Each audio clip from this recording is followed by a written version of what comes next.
সত্যি বলতে আমার কোনো গন্তব্য নেই।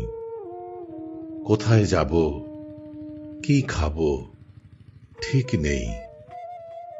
রাস্তার মোড়ে যে বটগাছ, ওর তলায় ছিলাম কিছুদিন। বুড়িয়ে যেতে যেতে মারা যায় সে, তার কাছে আছে ঋণ। ভর দুপুরে শুয়ে আছি গাছতলায়, দুজন মানুষ গল্প করতে করতে চলে গেল। ওদের কাছেই শুনেছি রিজিকের মালিক হচ্ছেন আল্লাহ। তার উপর ভরসা রাখি, কিছু না কিছু জুটেই যাবে। এভাবেই সব জুটতে জুটতে একদিন মৃত্যু জুটে গেল কপালে। পরিচয়হীন ছিলাম বলে পোড়াবে নাকি মাটি দিবে, এই নিয়ে সকলে দ্বিধায় পড়ে গেল।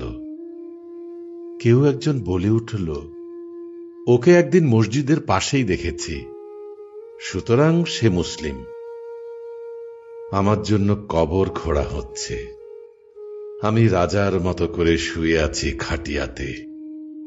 মনে মনে আমি ভীষণ খুশি, এই ভেবে যে এতদিনে আমার জন্য স্থায়ী ঠিকানা হচ্ছে। আর কেউ বলতে পারবে না আমার গন্তব্য নেই।